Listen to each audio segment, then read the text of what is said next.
사실 최근에 대한민국이 여러 면에서 전 세계로부터 각광을 받고 있는데, 저 나라가 어떻게 식민지에서 해방된 그야말로 세계 최빈국 중에 하나였는데 이 짧은 시간에 세계에 내놓을 만한 선진국으로 도약했을까. 그리고 선진국으로 먹고 사는 문제만 해결한 게 아니고 문화라고 하는 측면에서 전 세계의 모범이 되고 막 따라 해보고 싶고 가보고 싶은 그런 나라로 변했습니다. 물론 가야 될 길이 멀긴 하지만 이렇게 대한민국이 경제적으로, 문화적으로, 또 군사적으로, 정치적으로 모든 면에서 전 세계인들이 정말로 부러워할 만한 위치에 오게 된 아주 결정적인 이유는, 우리가 가진 것은 특별히 없지만 자원도 없고 특별히 물려받은 것도 없고 무슨 땅덩어리가 큰 것도 아니고, 그런데도 불구하고 이렇게 우리가 전 세계인의 부러움을 사게 된 제일 큰 이유는 우리 국민들이 공부를 열심히 했기 때문이죠. 그렇죠? 잘 공감이 안 가시나 본데, 논파라고 팔아서 상아탑을 쌓지 않았습니까? 자식들 어떻게든지 잘 살게 해보겠다고 최선의 노력을 다한 게 학교 보내는 거였어요. 배고라서 먹고 살기가 어려워도 생계수단인 밭을, 논을 파는 한이 있더라도 자식들에게 공부를 시켜서 더 나은 세상 만들어 보겠다고 했던 우리 선배 세대들의 노력이 결국 오늘의 대한민국을 이렇게 만들 거 아니겠습니까? 사실 여기 계신 젊은 분들도 비슷하죠. 제가 공감을 안 하는 분위기긴 한데, 근데 역시 지금도 마찬가지입니다. 부모들이 자식 세대에게 가장 크게 투여하는 것은 자식들을 공부시키는 거죠. 아마도 전 세계에서 이렇게 자식들 공부에 매달리는 민족이, 국민이 있을까 싶을 정도입니다. 그래서 우리가 성장, 발전한 정말 획기적인 동인, 근본적인 힘은 이런 수업에, 학습에 있었다. 근데 이건 국가 단위로도 보면 마찬가지입니다. 국가도 공부를 해야죠. 국가 공동체도. 그게 숫자로 나타난 게 연구개발, R&D 예산입니다. 사실 R&D 예산을 이렇게 아주 단편적으로 보면 저거 뭐 그냥 놔둬도 되는데 굳이 뭐 저 결과물도 안 나오는 연구를 저렇게 해야 되나? 라는 생각이 드는 것들도 많죠. 소위 기초연구. 그래서 어떤 사람들은 그런 거 하지 말고 당장 그 돈으로 삽질하자 라고 생각할 수도 있는 거죠. 그건 판단하기 나름이다. 우리가 한때 여기 입틀막 당하고 끌려나간 데가 이 근처 어딘가요? 어딘지 잘 모르겠는데, 내가 오늘 그분 있으면 혹시 오셨으면 한번 볼까 했는데, 얼마나 억울했겠어요? 내가 누구 특정인을 비난하자는 게 아닙니다. 국가도 공부해야 되고 개인도 공부해야 되고 기업도 연구개발에 투자를 해야 미래가 있는 거죠.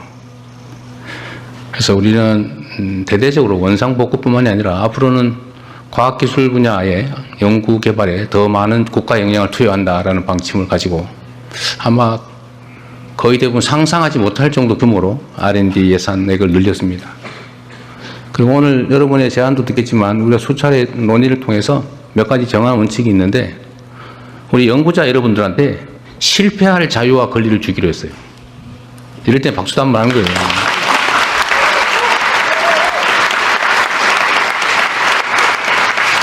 제가 연구개발에 참여하는 분들한테 들은 얘기 중에 제일 황당한 게, 대한민국은 연구개발 R&D 성공률이 90%가 넘는데요. 다 성공한대요. 얼마나 훌륭합니까? 그때 가장 황당한 일이죠. 그렇게 쉽게 성공할 걸 뭘로 합니까? 연구개발이란, 특히 공공부문의 연구개발 투자는 정말로 어려운 과제들을 새로운 길을 내는 것이어야 되죠. 실패하면 어떻습니까? 그 실패가 또 쌓여서 성공의 자산이 되는 거죠. 그래서 실패를 용인하는 그런 제대로 된 연구개발을 할 수 있는 환경을 만들자. 그래야 나라가 흥할 수 있겠다, 그런 생각이 들었어요. 사실 저도 부모님들이 좀 경제적 여력이 돼가지고 정상적으로 학교를 다녔으면 과학기술 연구자가 됐을 가능성이 매우 많습니다. 저는 지금도 사실은 궁금증이 많아요. 뭐든지. 제가 현장에서 자꾸 쓸데없는 질문을 해서 사람들이 당황하는 경우가 많은데, 아마 제가 여력이 있었으면 제가 원래 해보고 싶었던 것은 아주 그 미세한 아주 이런 부분 있잖아요. 뭐 그때 당시는 미생물학, 원자 핵 물리학, 원자 핵공학 이런 걸 해보고 싶었어요.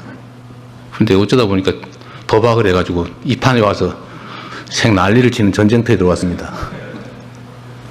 뭐 이것도 또 해야 될 일 중에 하나이긴 한데 우리 대한민국의 젊은 연구자들, 과학자들 정말 희망을 가지고 국가라고 하는 커다란 언덕에 등을 기대고 스스로 하고 싶은 일들을 해나가면서 대한민국에 새로운 희망을 만들어내기를 기대합니다. 여러분들의 좋은 의견 많이 듣겠습니다. 고맙습니다. 네, 대통령님 말씀 감사합니다. 여러분 앞에 보시면 아시겠지만 오늘 이 자리는 과학자가 자유롭게 도전하는 나라, 인재가 모이는 대한민국, 다시 과학기술인을 꿈꾸는 대한민국 국민보고회입니다. 그러면 다시 과학기술인을 꿈꾸는 대한민국 어떻게 추진해 나갈 것인지 그 전략에 대해서 과학기술부총리께서 발표해 주시겠습니다.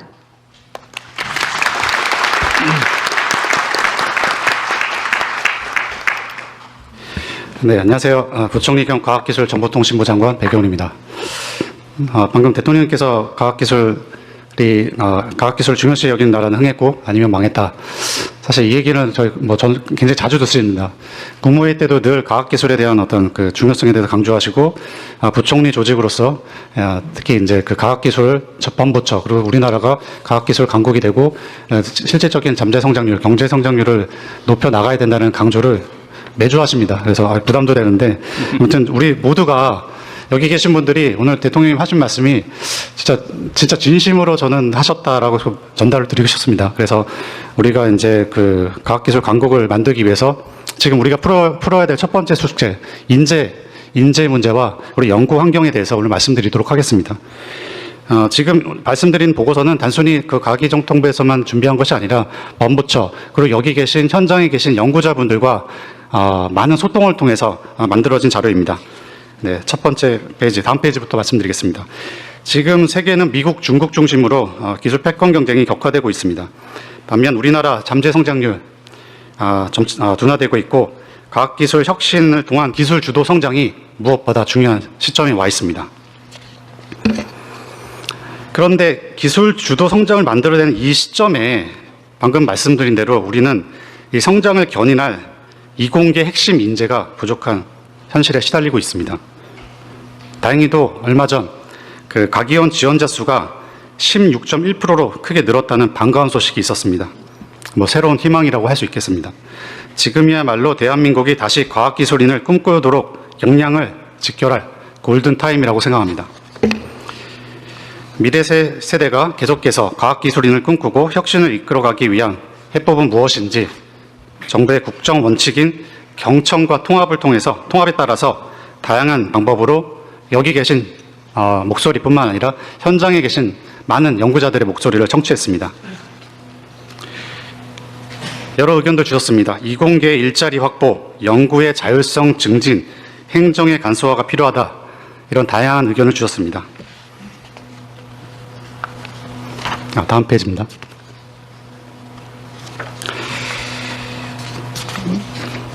이에 따라 정부는 이러한 의견들을 모아서 우수한 인재가 모여들어 혁신을 선도하고 혁신적인 성과가 다시 우수한 인재를 유인하는 선순환 체계를 만들어 가고자 합니다. 이에 따라서 5가지 추진 과제에 대해서 오늘 말씀드리겠습니다. 먼저 핵심 인재를 체계적으로 확보하고자 하는 전략입니다. 우수한 인재들에게 영예와 자긍심을 고취하기 위해 미래 과학자의 롤모델로서 국가과학자를 제도를 신설하도록 하겠습니다.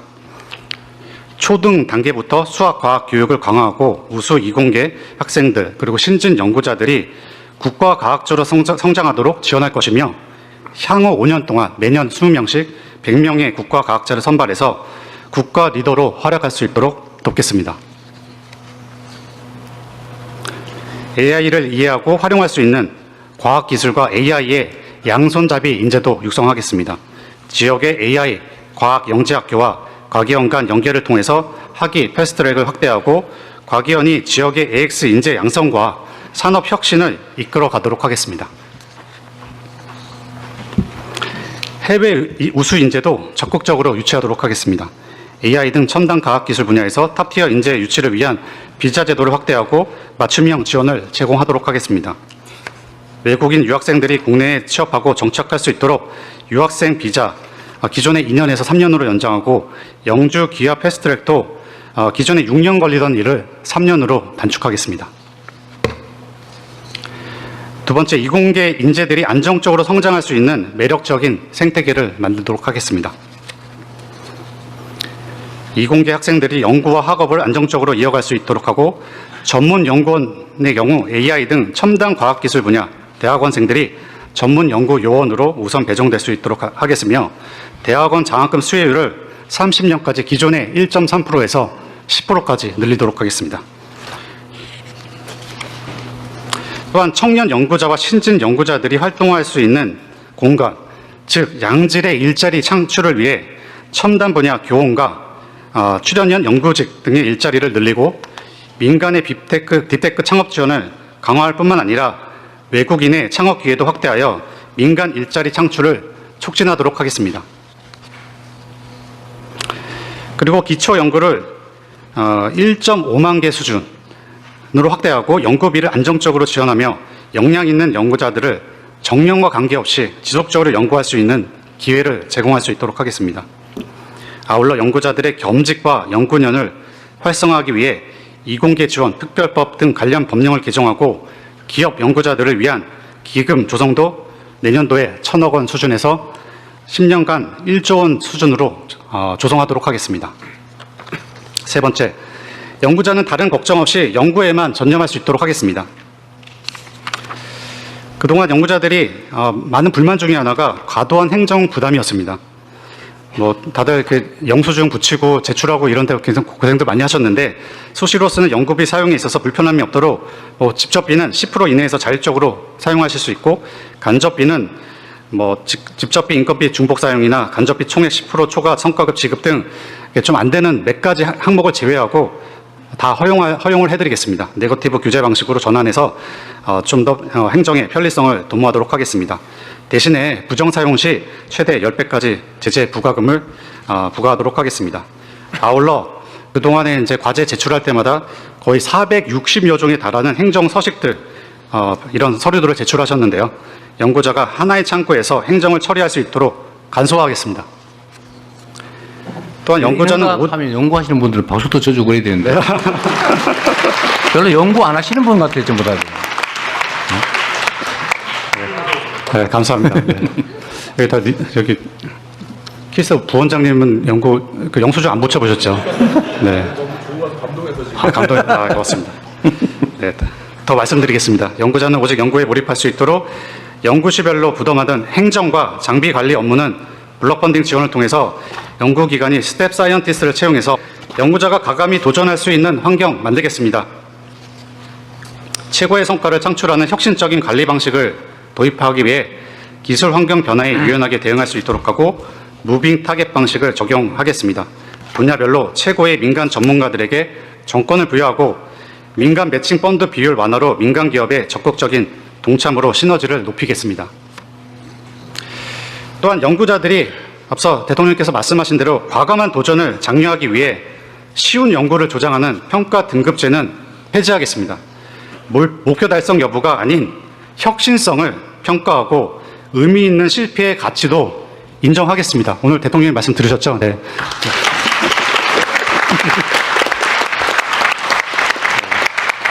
실패를 용인하는 R&D 문화 만들도록 하겠습니다.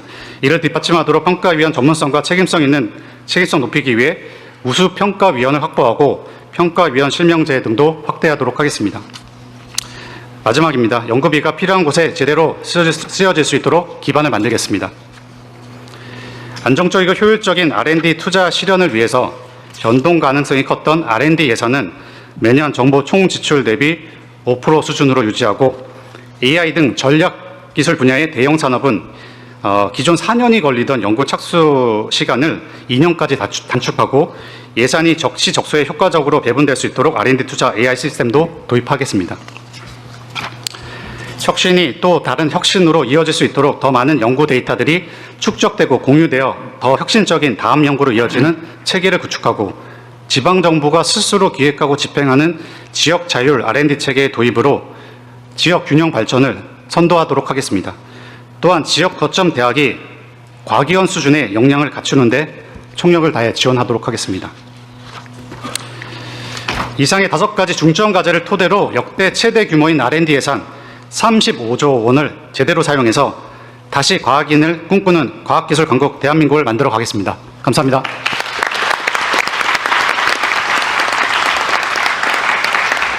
네, 말씀 감사합니다.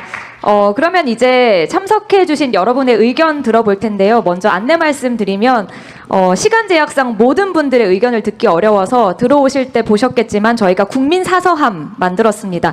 들어오실 때 넣어주신 분들도 계실 텐데 저희가 각 좌석마다 서면 의견서 양식을 다 놓아드렸거든요. 준비된 펜으로 의견 적어주셔도 되고 또 QR코드가 있습니다. 사진으로 찍으셔서 온라인으로 의견 주셔도 되겠습니다. 여러분의 소중한 의견은 모두 하나하나 검토해서 답변 드릴 수 있도록 하겠습니다. 오늘 그리고 이 자리에는 연구계, 산업계, 학생, 연구원, 학부모, 교사, 교수, 유관기관 등에서 아주 다양한 분들이 오신 것으로 알고 있습니다. 다양한 의견이 자유롭게 오갈 수 있는 자리가 되기를 기대해 보겠습니다. 부총리님 발표 들었는데 인재 확보 그리고 연구 환경, R&D 생태계 혁신 이 정도로 좀 나눌 수 있을 것 같은데요. 먼저 과학기술 인재 확보에 대한 이야기를 나누면 좋겠습니다. 발언하고 싶으신 분들은 앉으신 자리에서 손을 들어주시고 제가 지목을 하면 일어나셔서 소속과 성함 말씀해 주시고 의견 개진해 주시면 되겠습니다. 의견 있으신 분 계실까요? 네, 뒤에 가장 먼저 손 드셨는데요. 네, 안경 쓰신 선생님께 마이크 먼저 전달해 드리도록 하겠습니다. 네, 안녕하십니까. 저는 대전에 위치한 이렇게 라미넷 주식회사라는 IT 회사의 영업 컨설턴트를 맡고 있는 주승훈이라고 합니다. 저는 대전에서 태어나서 대전에서 계속 살았고, 그리고 저는 지금 이렇게 충남대학교의 국가정책대학원이라는 곳이 있어서 거기서 스마트 도시환경정책학이라는 석사과정을 야간에 같이 병행을 하고 있습니다. 지금 현재 국가에서 제공 어떤 이공계 대학원생들을 제공하는 거는 이공계 풀타임들을 대상으로 약 인재를 양성하고 있습니다. 다만 기업에 재직을 하면서 야간에 좀 더 본인의 자기개발뿐만 아니라 국가의 과학기술 양성을 위해서 실제적으로 공부할 때 국가적으로 이공계 그러니까 국가정책대학원 이공계가 아니라 좀 정책학, 행정학의 분야에 얹혀서 국가적으로 지원받지 못하는 제도가 발생하고, 그를 기반으로 실제적으로 결국 어떤 정책에 대해서 이공계 풀타임이 아니라 유로 정책에 대해서 좀 참여할 수 있는 기회가 좀 현저히 좀 적은 상황이 있습니다. 그래서 이런 부분에 대해서 실제적으로 좀 더 지원받을 수 있는 구조들을 만들 수 있는지 좀 질의드립니다. 뿐만 아니라 결국 대학생뿐만 아니라 대학원생들이 실제적으로 R&D나 나중에 기업으로서 조달에 참여를 했을 때 그런 조달 프로그램에 대해서 시스템에 대해서 이해할 수 있는 기회들을 대학생이나 대학원생 석사 박사 과정에서 조금 이해할 수 있는 기회들을 마련해야 되는데, 그런 기회들이 기업에 취업을 하거나 일을 해야만 좀 경험할 수 있는 기회들이 있기 때문에 결국 학부생 그리고 석사 과정 안에서 좀 더 배울 수 있는 기회들을 마련을 해주실 수 있는지, 그런 시스템들을 어떻게 제공할 수 있을지에 대해서 같이 고민하는 자리가 있으면 좋겠습니다. 고맙습니다. 네, 좋은 의견이시고요. 저도 이거 관련해서 하나 물어보고 싶은 게 있는데, 전에 제가 회의 때 한번 지적했던 건데 이게 뭐 관련이 있을지 모르겠지만, 지금 연구 개발 사업 위탁이죠. 어떤 아이템을 정해서 위탁하잖아요. 이걸 대개는 무슨 대형 연구소, 기관, 학교 뭐 이런 데다가 맡기다 보니까 개인들이 관심 있어서 연구할 기회는 별로 없는 것 같아서, 개인 연구자한테 어떤 아이템이 있어서 본인이 해보겠다는 거, 이런 거를 기회를 주는 거는 준비가 돼 있나 모르겠어요. 네, 지금 저희가 이제 기초 연구 그리고 기본 연구 이렇게 나누는데요. 그러니까 기본 연구, 그러니까 1억 미만의 작은 가제들, 그 신진 연구자들이 연구할 수 있는 자금 지원들을 이번에 2,000개까지는 그 말이 됐군요. 네, 알겠습니다. 네, 이게 뭐 오늘 여기서 무슨 결정하려고 하는 건 아니니까 내 의견을 주시고 의견을 좀 주고받는 걸로, 혹시 정부의 이 관련 정책에 이게 추가되면 좋겠다든지, 이건 좀 문제가 있다든지, 뭐 그런 의견들을 좀 자유롭게 주시고, 또 가능하면 모두의 관심 사안들에 좀 집중해 주시고, 감사합니다. 뭐 이런 의례적인 얘기는 생략해도 되겠습니다. 나중에 보면 시간이 없어가지고, 이거 이 얘기 꼭 하고 해야 되는데, 라고 하다가 억울하다고 가슴 치면서 가시는 분들이 꽤 있어서, 근데 그런 걸 줄이기 위해서는 최대한 압축해서 좀 하면 좋겠습니다. 네, 제 가까이에 그 우리나라 과학기술의 미래를 책임질 청년 연구원분들이 앉아 계신 것으로 알고 있는데 혹시 의견 없으실까요? 아, 바로 옆에서 손을 드셔서 마이크 전달해 드리겠습니다. 안녕하세요. 부산대학교에서 온 김지연입니다. 멀리서 오시네요. 네, 저는 공부를 아주 잘하지는 않았지만 어렸을 때부터 나라에서 과학을 좋아하고 과학을 할 수 있게 지원을 많이 해주셔서 계속 연구를 할 수 있었습니다. 아주 어렸을 때는 영재원을 많이 다녔고요. 학부 때는 이공계 우수 장학금을 받으면서 대학을 다녔고, 그리고 최근에는 대통령 장학생으로 선정이 돼서 연구를 하고 있는데, 저는 아까 말씀드렸다시피 국영수를 아주 잘하는 학생은 아니었어요. 근데 다만 그냥 자연이 좋아서 지금도 벼의 수정 과정을 연구를 하고 있습니다. 근데 지방에도 저처럼 관심 있는 분야에 대해서 아주 깊게 연구하는 연구자들이 많아요. 저뿐만 아니라 지원을 받지 못하는 학생들도 저보다 훨씬 더 깊은 과학적 탐구를 가지고 연구를 하는 사람들이 많은데, 해외 학회를 가보면 정말 저런 기자재 조금만 있으면은 나도 저기에 닿을 수 있겠다라고 하는 생각이 들 때가 정말 많습니다. 근데 사실 저희 학교에는 컴포칼이 없어요. 그래가지고 조금만 더 비싼 컴포칼이 있으면은 세포 내부를 보면서 연구를 정말 잘할 수 있을 것 같은데, 그렇게 지방에서 기초과학 분야에서 기자재를 조금만 더 지원을 많이 해주시면 할 수 있는 것들이 아직 생명과학 분야에는 정말 많거든요. 그런 부분을 좀 할 수 있게 대통령님께서 많은 지원해 주시면 감사하겠습니다. 이거 매우 일리 있는 지적인데요. 이게 그런 게 있을 것 같아요. 이게 다른 데는 얼마든지 있을 텐데 접근할 수가 없겠죠, 아마. 그래서 공공기관 또는 공공영역의 장비, 시설, 이런 일종 인프라 이런 것들은 개별 연구자들이 얼마든지 쓸 수 있게 지침을 만들든지 규정을 해주면 좋겠어요. 그 사실 거의 다 놀고 있을 건데. 네, 실제 혁신본부에서 그 학교 혹은 대형 연구기관 단위로 공동기기원을 만들도록 하고요. 그 공동기기원에 상당히 좀 개인이 사기에는 힘들지만 또 공동으로 활용할 수 있는 중요한 장비들을 함께 사용하고 신청을 해서 활용할 수 있도록 하는 이런 준비들을 하고 있습니다. 기존에 새로 만드는 것도 중요한데 기존에 있던 것을 당연히 공동으로 활용한다. 공공자산이니까요. 뭐 기업들 이런 데는 어떻게 할 수 없겠지만 연구기관이나 위탁해서 하는 뭐 이런 사업들에서는 당연히 있는 장비 시설을 이용할 수 있어야 될 것 같아요. 그거 얘기 나온 김에 예를 들면 개별 연구 공모 이런 것도 당연히 있겠죠. 예. 어쨌든 저런 개별 연구하시는 분들한테 아이템 제공받아가지고 좀 아이디어가 기발한 있을 텐데. 제가 알고 있기로는 그 국가 공동시설로 나노팹, 모아팹 사업이라는 게 있습니다. 그래서 물론 그거는 이제 개인 연구자가 접근해서 신청을 하셔야 되는 거고, 연구 책임자가 이제 선정이라는 과정을 거쳐야 되기 때문에 모두가 혜택이 되진 않고 있는데, 그래도 지금 말씀하신 그런 부분들은 접근할 수 있는 게 전혀 없지는 않아서 좀 홍보가 더 돼야 될 것 같습니다. 그래서 우리 하정우 수석이 또 해야 될 일인데, 이런데 인공지능 검색 시스템이 필요하다고요. 그냥 물어보면 탁 찾아줘야지. 그거 자기가 찾으러 다녀야 됩니까? 내가 이거 뭐 커터가 필요한데 이거 어디서 구할 수 있냐? 공짜로 쉽게 쓸 수 있는데 알려주라. 그럼 바로 착 알려줘야 되는 거 아니에요, 그죠? 예. 준비하겠습니다. 네, 혹시 또 의견 있으신 분 계실까요? 제 반대편에 계신 안경 쓰신 선생님께 마이크 전해드리겠습니다. 네, 안녕하세요. 저는 한양대 백소연이라고 합니다. 어제 저녁까지 저희가 베이징대에 있는 인공지능 천재반, 튜링반을 방문하고 오늘 여기 참석하고 싶어서 새벽 비행기로 왔습니다. 그래서 오늘 발표해 주신 정책을 보니 저희도 뭐 못지않게 잘 될 수 있겠다는 희망도 좀 생겼는데요.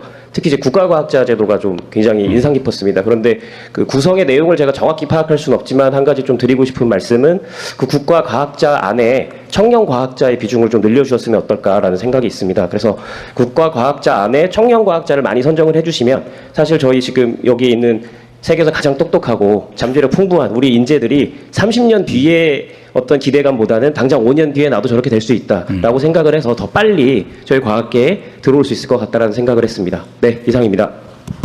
네, 이게 성공한 사람보다는 성공할 수 있는 사람을 격려하는 것도 중요하다. 그런 얘기죠. 근데 또 혹시 뭐 이쪽 준비하는 주최 측하고 짜고 하신 거 아니죠?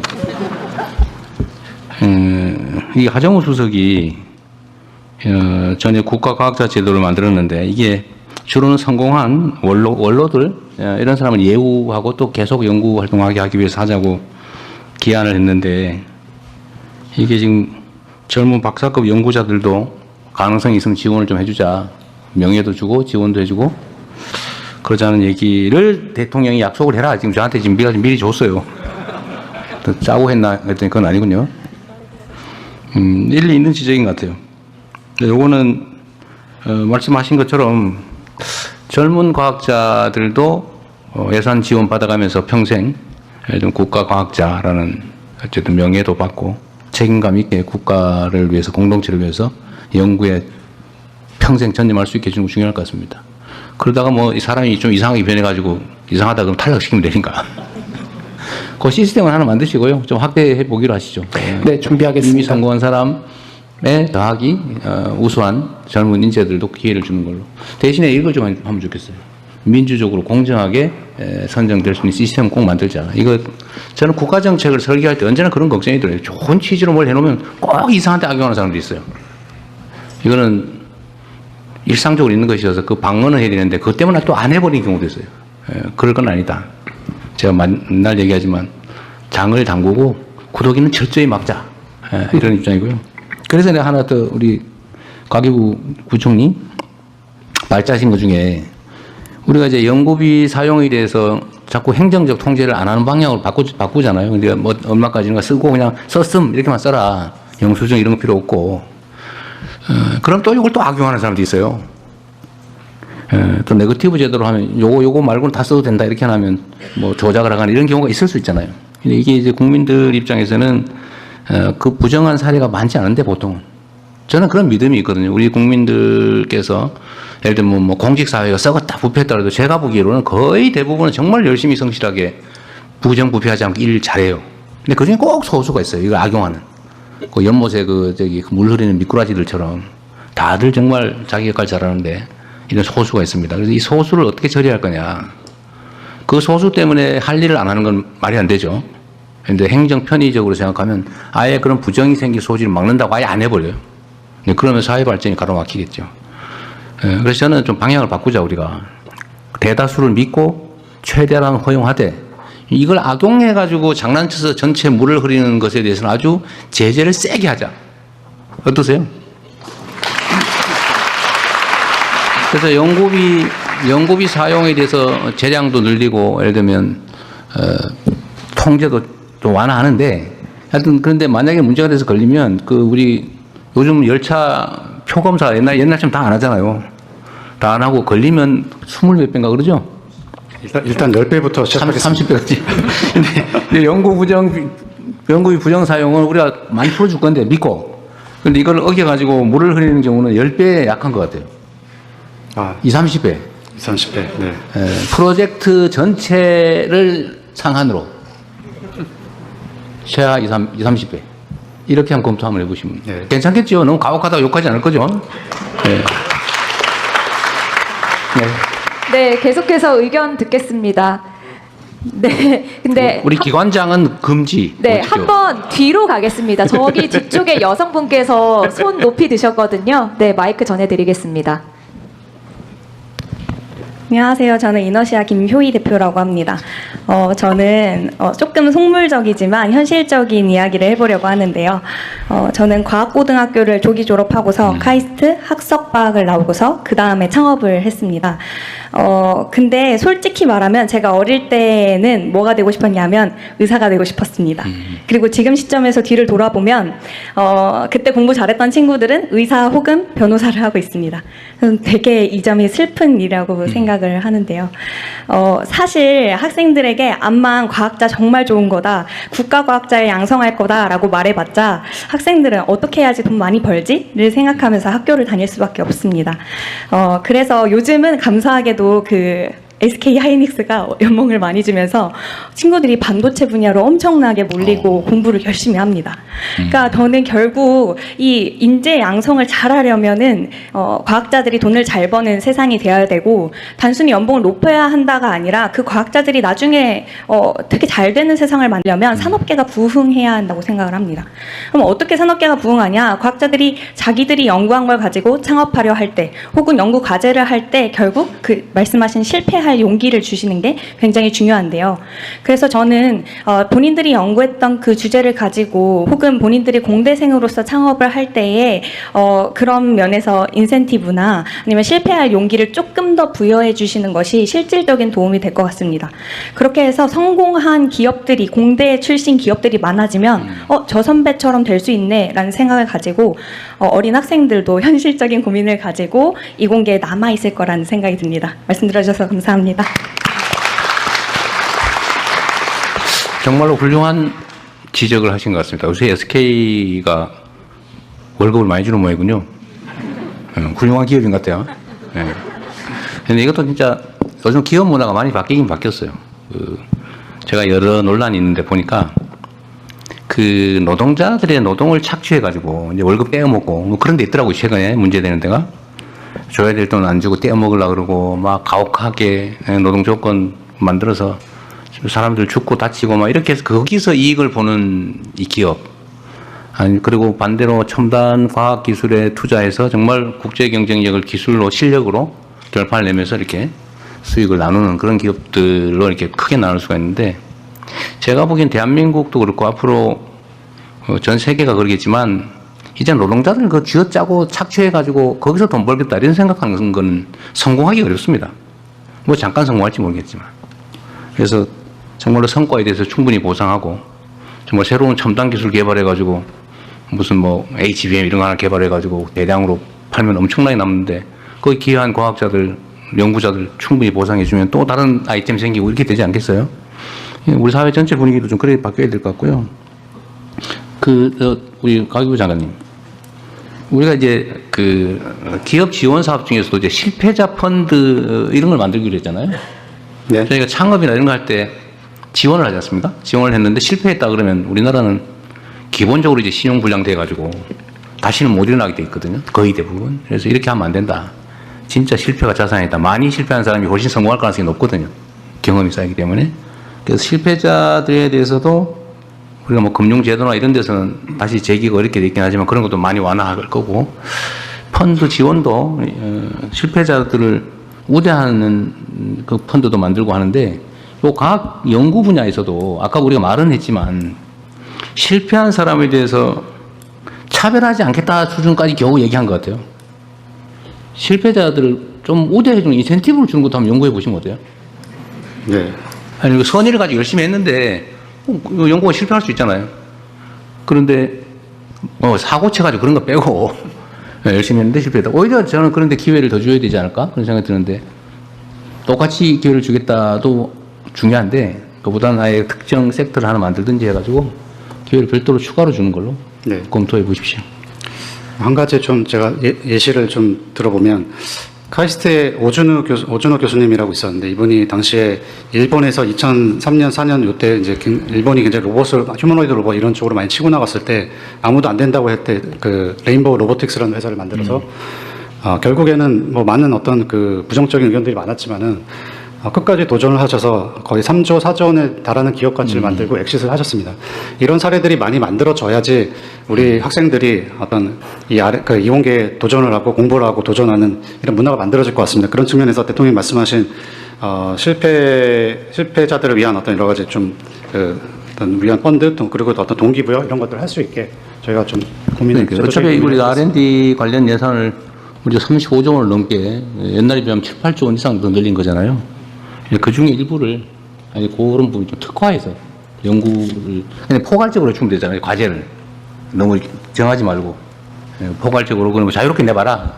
이래서 그 중에서 뭐 실패한 사람들한테 인센티브를 준다든지 해서 좀 기회를 더 주는 걸로. 한번 검토해볼 만한. 검토해보겠습니다. 네, 좋은 생각 같습니다. 네, 산업계에서 말씀 주셨는데 혹시 연구계에서 의견 주실 분 계실까요? 네, 저기 박범계 의원님 앞에 계신 분께 마이크 전해드리겠습니다. 박구원계 의원을 하는 줄 알았는데. 네, 안녕하세요. 저는 한국원자력연구원에서 근무하고 있는 유용균이라고 합니다. 네, 제가 지금 하고 있는 일은 원자력 분야를 위한 인공지능 기술 연구하면서 또 UST에서 학생들, 인공지능 인력들 양성하는 일을 하고 있습니다. 제가 그 영상하면서 저는 오늘 좀 과학기술을 위한 인공지능의 중요성에 대해서 말씀드리고 싶습니다. 지금 그 R&D에 많은 투자가 이루어지고 있는데 그만큼 성과가 나지 않고 있다는 말을 많이 합니다. 그 이유를 좀 생각해 보면요. 우리가 지식이 쌓여갈수록 이 지식은 점점 복잡해지고 인간의 머리로는 그 위에 뭔가를 새로운 것도 쌓기가 어려워지고 있습니다. 그런데 이것을 이렇게 압축적으로 압축해서 그 위에 더 많은 것을 쌓을 수 있도록 해주는 도구가 저는 인공지능이라고 생각합니다. 그 인공지능이 최근에는 그냥 단순한 뭐 이런 문서를 뭐 만들어준다든지 뭐 서베이 한다든지 이런 도구를 넘어서서 스스로 연구 계획을 세우고 우리가 실험을 수행하고 연구 논문을 연구 결과를 정리해서 논문을 정리하는 것까지 사실상 이제 그 전에 인간이 하던 대부분의 과정들을 이제 자동화할 수가 있습니다. 그러면 이제 앞으로 연구자들이 해야 되는 일은 모든 것을 자기 혼자서 하는 게 아니라 그 인공지능이 못하는 부분만 이제 참여해서 한다든지 아니면 인공지능을 어떻게 잘 오케스트레이션해서 잘 활용할 것인지 혹은 인공지능이 많은 연구 결과들을 만들어낼 텐데 그 중에서 이제 좋은 결과를 뽑아내는 일을 하는 것이 앞으로는 중요한 일이 될 것이라고 생각을 합니다. 그래서 이를 위해서 우리가 인력 양성도 이제는 모든 것을 내 머리로 하는 게 아니라 인공지능을 적극적으로 활용하는 인공지능 네이티브, 인공지능 증강, 인재 양성하는 쪽으로 집중했으면 좋겠고요. 그리고 이 산업계에서도 그러니까 인공지능 각 우리나라가 잘하고 있는 뭐 제조업이라든지 이런 뭐 바이오라든지 원자력이라든지 이런 우리나라가 잘하고 있는 분야에 특화된 인공지능 모델을 만들고 저는 개인적으로 이제 제 연구소에서 컴퓨터를 딱 켜면은 인공지능 에이전트가 딱 떠서 오늘 이런 이제 조사를 했고 이런 연구가 좋을 것 같습니다. 이런 걸 제안해주는 시스템이 꼭 있으면 좋겠습니다. 그래서 앞으로 이제 조금 더 저는 바람은 이제 과기부에서 좀 더 공격적으로 우리가 단순히 이제 인공지능을 도구가 아니라 과학기술계 전체의 패러다임을 바꾸는 식으로 우리가 좀 더 공격적으로 목표를 설정하면 좋겠고요. 그게 앞으로 우리나라의 미래를 결정하는 중요한 일이 될 것이라고 생각합니다. 네, 감사합니다. 네. 사실 이번 말씀은 우리가 지금 사실 걱정되는 측면도 하나 있긴 해요. 지금 한 2, 3년 사이에 인공지능 기술이 너무 발전하면서 사실 연구개발 분야의 리서치나 이런 부분들은 옛날로 치면 뭐 대학원생 뭐 이런 데 시키던 일이 전부 다 인공지능으로 사실 감당하면 엄청나게 많이 커버할 수 있을 것 같아요. 그러면은 정말 뛰어난 소수의 연구자들 상위 고급 연구자 기획하고 이런 말고 중간 연구자들 자리가 없어지는 거 아니냐 이런 걱정들도 많이 하죠 사실은. 실제 하죠. 근데 이 문제에 있어서는 저는 그래서 그런 걸 좀 생각해 봐야 되는데 그 문제 때문에 연구 분야 인공지능 전환을 미루거나 망설이면 안 될 것 같습니다. 좀 안타까운 일이 발생할 수도 있는데 실제 중간 연구자들 일자리가 사라질 가능성이 많다고 걱정하고 저도 그런 걱정이 되거든요. 충격으로 다가오지 않을까? 근데 그 대비하고 그걸 넘어서야 되겠죠 우리가. 그거에 대한 의견을 한번 어떻게 잡고 있는지 한번 말씀 간단하게 해주십시오. 네, 지난번에 대소부 때 한번 동일한 말씀을 주셨었고요. AI 시대의 과학 기술 연구란 패러다임이 굉장히 많이 바뀔 거기 때문에 그러면은 이제 연구자들은 어떻게 AI 연구를 해야 하는가? 기존의 주니어들이 하던 연구들을 인공지능이 대체할 텐데 그러면은 연구 기획, 실행, 평가 단계 모든 것들을 인공지능을 가능하게 해서 넣어야 되는 게 아닌가라고 요청을 주셨고 거기에 대한 어떤 패러다임 변화 준비는 AI 전략위원회에서 과학 AI 분과에서 논의를 하고 있고 또 요거를 내년에 400억 정도 예산을 잡아서 과학 AI 연구를 하기 위한 사업을 또 별도로 만들어 두었습니다. 그래서 이런 전반적인 과학 연구 개발 단계에서의 완전히 연구하는 방법의 변화와 관련된 여러 가지 제도적인 것들, 도구적인 것들, 그리고 지원하는 이런 부분들, 그리고 필요하면 연구자들이 새롭게 연구하는 방법에 대한 교육까지를 풀 패키지로 별도 이렇게 소개드리고 관련된 사업이라든가 이런 부분들을 말씀드릴 수 있는 자리를 만들도록 하겠습니다. 그건 정말 중요한 일인 것 같아요. R&D를 위한 R&D, 연구 개발을 위한 인공지능 연구, 그걸 또 학습하는 거 이게 정말 중요할 것 같습니다. 잘 준비해 주시고요. 네. 네, 저희가 그 인재 확보 중심으로 이야기를 했는데 그러면 자연스럽게 그 R&D 생태계 그리고 연구환경 혁신 쪽으로 좀 더 자유롭게 이야기를 들어보도록 하겠습니다. 의견 주실 분 계실까요? 네, 여기 제 가까이에 계신 네 선생님께 마이크 전해드리겠습니다. 예, 기회를 주셔서 감사합니다. 예. 저는 R&D 생태계의 이 선순환 구조의 이 건강하게 만드는 선순환 구조의 가장 큰 문제는 그러니까 산학연의 이 선순환 구조가 잘 돌아가야 된다고 생각하는데요. 특히 학교나 정부 출연 연구소는 어떻게 보면 공공의 개념이 강하고 산은 사적인 개념이 강하다 보니까 연구 개발이나 기술 개발이 이게 좀 충돌이 되는 부분이 많이 생깁니다. 이 영역이 조금 다르다 보니까.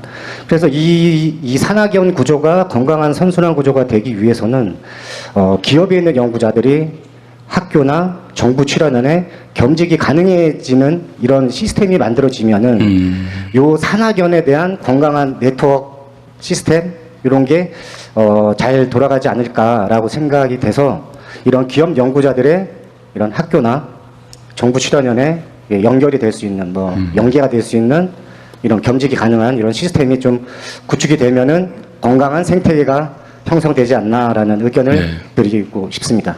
예.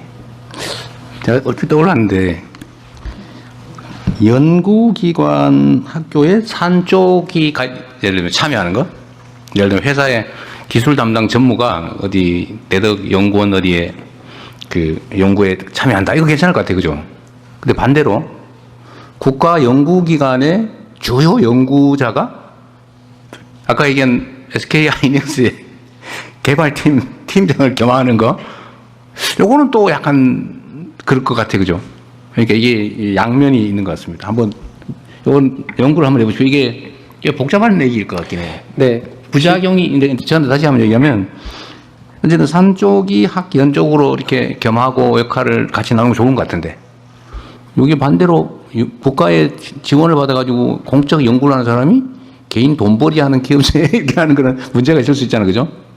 그러나 둘 다 없애면 또 안 되니까 이 부작용을 최소화하면서 그 필요성을 제고하는 효율성을 제고하는 방법이 있나 연구는 좀 해볼 필요는 있겠네요. 네, 이번 대책에 기업과 학교, 그러니까 기업의 주요 연구 임원이나 연구자가 학교의 교수를 겸직을 해서 양쪽에서 월급을 받는 거는 포함을 하고 있습니다. 아, 그쪽 들어오는 건 됐는데. 예. 문제는 이제 이 연구자가 회사 가는 경우는 약간 굉장히 전략 기술이고 국가적으로 집중을 해야 되고 반드시 힘을 합해서 달성을 해야 되는 몇몇 분야가 있을 겁니다. 이런 부분에 한정해서 좀 안전장치를 만들어서 전면하게 설계를 해서 만들어 보겠습니다. 일이 많겠네요. 부총리께서 열심히 해주실 것 같습니다. 네, 다른 분 의견 들어보겠습니다. 아, 그 전에 여기 네. 우리 대학원생? 이분 말씀 한번 들어보죠. 박사 과정에 계신 분이라고 알고 있습니다. 아까부터 뭐 할 얘기가 있어서 보이던데 아닌가요? 그냥 열심히 들었는데요. 발언 기회를 주신 김에 몇 가지 그럼 말씀드리고 싶습니다. 저는 카이스트 대학원 총학생회장 이슬기이고요. 바로 본론을 말씀하라고 하셨으니까 저는 아까 저기 뒤에 이너시아 선배님께서 말씀하신 거랑 연결되는 것 같은데요. 저희는 매년 연구환경 실태조사라는 조사를 합니다. 학생회에서. 그러면은 학생들 한 1,800명, 4분의 1 이상의 학생들이 매번 참여를 해서 매년 약간 데이터로 우리가 뭔가를 바꾸면 어떻게 영향을 받는지 확인을 하고 있는데요. 가장 시급하게 변화되어야 한다는 거 맨날 1위가 경제적 환경이고 두 번째가 국가 차원의 이공계 투자입니다. 그래서 이번에 국가 차원의 이공계 투자를 한다고 하니까 아주 반가운데요.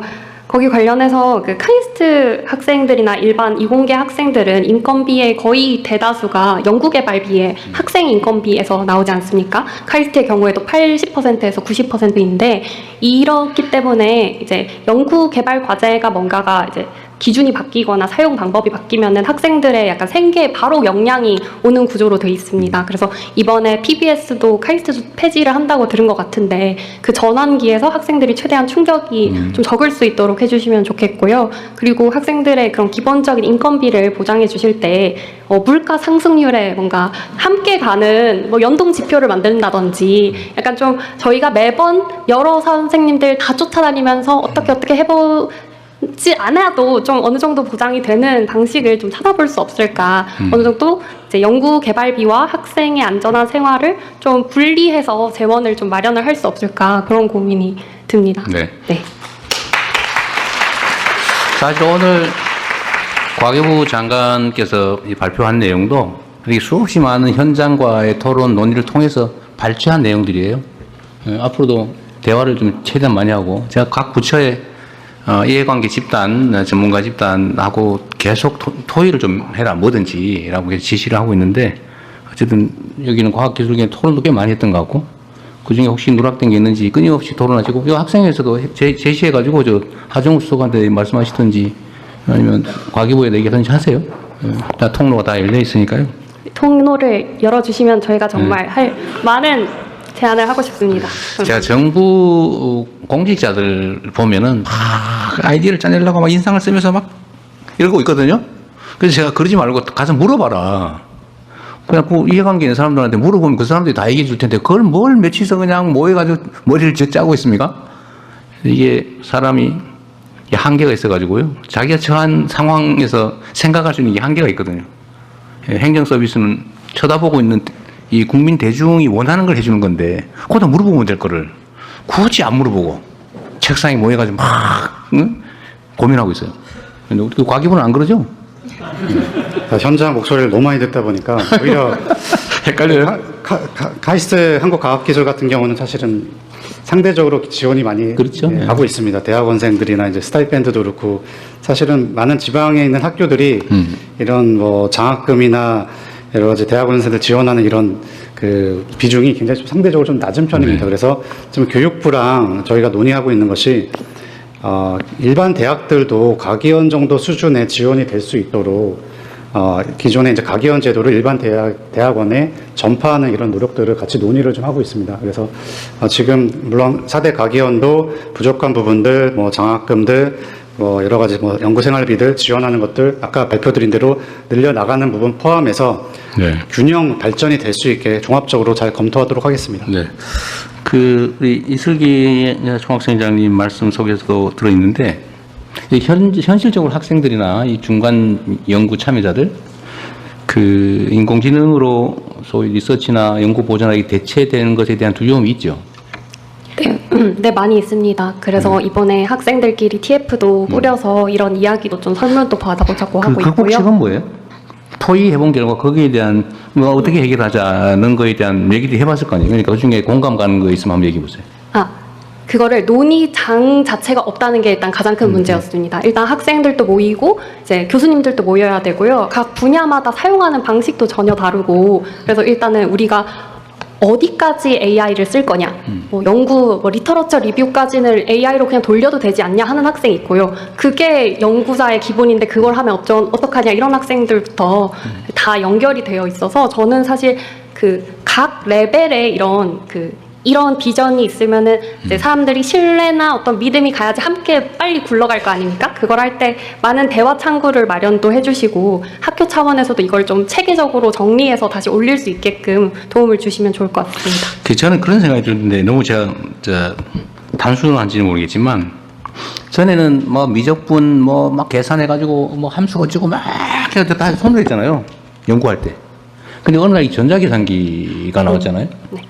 그럼 전에는 막 이거 막 수학 계산 잘하는 사람 안 틀리고 이 사람들이 중요한 연구 보조자였을 것 같은데 이제 전자계산기가 나왔으니까 그 사람들 일이 없어졌을 것처럼 생각되지만 그러나 그건 또 하나의 도구로 쓰면서 역할을 또 하잖아요.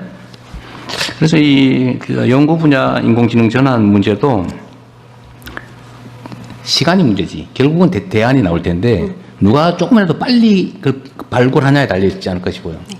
그래서 중간 연구자들이 중간이 비어버리는 이 문제에 대해서는 정부 차원에서도 예를 들면 그들에게 새로운 연구 주제를 주든지 아니면 그걸 좀 더 잘하는 사람이 또 있을 거 아니에요. 저도 이게 가끔씩 누구한테 누구한테 물어보는데 이거 순 틀리더라고 그거. 요새 안 믿어 제가 잘. 꼭 검증을 해봐요. 내가 인용했다가 한번 망신 나갈 뻔한 일이 있어가지고. 네, 감히 발언 기회를 좀 얻도록 하겠습니다. 방금 전에 또 사실 말씀 꺼내시기 전에 그 카이스트 포함해서 또 지역 지역의 일반 대학보다 이제 상황이 좋은 편이고 그래서 이제 지역에도 이렇게 자립할 수 있는 걸 해주신다고 말씀하셔서 아 이게 타이밍이다 생각했는데 이제 바로 또 넘어가셔서 제가 좀 그 말씀하신 거 포함해서 좀 의견을 말씀드리도록 하겠습니다. 아까부터 이제 저희가 전체적으로 AI라고 하는 대전환이 이제 기술에서 주제이고 하는 건 이제 전체 저희 과학 분야에서 다 적용할 수 있는 부분이라서 상당 부분 받아들이고 있습니다. 이게 새로운 것이지만 모두 받아들이고 있는 부분인데 이 해결하는 말씀하신 그 걱정 부분은 어떻게 보면 도구이기 때문에 저희가 인간이 도구를 사용하는 부분이니까 이 새로운 도구를 또 활용하면서 연구에 더 결과를 낼 수 있을 거라. 저는 이제 중간 연구자라는 그런 표현보다는 저희가 이 환경에 적응을 빨리 할 수 있을 거라고 생각이 됩니다. 그래서 다만 이제 저는 전체적인 이 정책 중에서 가장 의미 있는 것 중에 하나가 매년 정부 총 지출 대비 5% 수준으로 예측 가능하게 해주셨다는 거. 예, 이 부분이 제일 중요하다고 보는데요. 저희가 그 시기마다 이제 그 뭐 인기 있는 주제들이 있긴 합니다. 그래도 일반 연구자로서 기초적인 거는 꾸준히 지원이 될 수 있다라고 생각하면 저희가 각자 자리에서 또 잘 할 수가 있기 때문에 그 부분이 중요하다고 생각이 되고 지금 AI 그 데이터화에서도 한 가지 현장에서 우려하는 것 중에 하나는 이미 있는 데이터를 활용해서 AI 프로그램 자체가 극대화하기 때문에 그 투입하는 소스에서 좀 더 다양성이 있어야 된다. 그런 부분에서 이제 노력을 해주시길 바랍니다. 네. 네, 저희 약속된 시간이 지나서 벌써요? 네, 괜찮으시면 딱 한 분만 더 의견 들어보도록 하겠습니다. 그 양해 말씀드리면 저희가 그 서면 의견서 드렸습니다. 자필로 혹은 QR코드를 통하여 온라인으로 의견 주시면 꼼꼼하게 확인해서 답변 드리도록 하겠습니다. 그러면 한 분 더 말씀 들어보도록 하겠습니다. 네, 여기에 네, 흰색 옷 입으신 분 말씀 듣겠습니다. 네, 대통령님 반갑습니다. 저는 에이슬립이라는 슬립테크 기업 이끌고 있는 이동원 대표라고 합니다. 저는 어릴 때 아버지가 주무시다가 돌아가셨어가지고 눈에 보이지 않는 잠을 보여내는 데 좀 집중을 했었고요. 국가의 뭐 다양한 국가 장학 지원이나 이공계 지원 그리고 대학원생일 때는 창업 연구실 창업 프로그램을 가기정통부 통해 지원을 받아서 창업을 했고요. 결국에는 이제 열심히 사업을 해나가면서 기술 고도화를 하고 있습니다. 말씀드리는 거는 저희는 이제 과학기술을 통해서 디지털 시대에서 AI 시대로 넘어가고 있고 이 AI 기술을 사용해서 수면을 보여내는 헬스케어 쪽에 이제 이종산업 간의 협력을 하고 있습니다. 그럼에 있어서 그 과학기술만으로 이제 사업화를 한다고 했을 때 규제라는 게 저는 가장 어렵더라고요. 대표적으로 이제 결국 AI에서 제일 필요한 건 데이터 확보 능력과 연산 능력이라고 생각을 하는데 연산 능력은 최근에 많은 GPU를 얻어주셔서 너무 감사하게 생각을 하고 있고 이 데이터 확보를 함에 있어서 그 규제가 어떤 병원에서 가지고 나오려고 하면 엄청나게 많은 장벽들이 있어서 그 누구보다 병원이 많은 국가에서 그 병원의 데이터를 표준화가 되어 있지 않고 가지고 오는데 너무 어려움을 겪고 있습니다. 반면에 제가 최근에 다른 분야에서 미서부 샌프란시스코에서 봤을 때는 자율주행에 있어서 웨이모가 장악을 하고 있는데 운전사가 없는 자율주행 데이터를 무궁무진하게 정부가 규제 특구를 통해서 모으고 있습니다.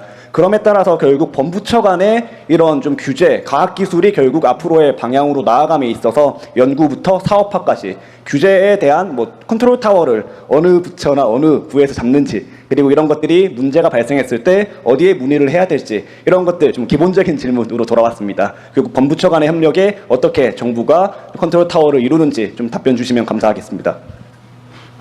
준비돼 있어요? 박준 시장님 아시겠습니까? 없으면 나중에 해요. 나중에. 있습니다. 우리가 제안을 받자는 네, 거지. 뭐. 네, 실제 규제혁신 TF로 벌써 2차 회의를 했고요. 조만간 규제혁신위원회가 만들어질 거기 때문에 그쪽 채널을 통해 가지고 편리하게 처리하도록 하겠습니다. 네, 공공 데이터 공개 문제는 안 그래도 전에 우리가 공개 토론도 한번 했었는데 그거는 최대한 좀 진전되도록 노력해 볼게요. 그리고 안기정 대변인. 네. 원래 오늘 내가 울산 사고 현장을 가보려고 네. 했는데 현장에서 아직 수습 중이라서 대통령이 왔다 갔다 하면 방해된다고 그래서 안 가기로 했거든요. 네. 좀 더 하시죠.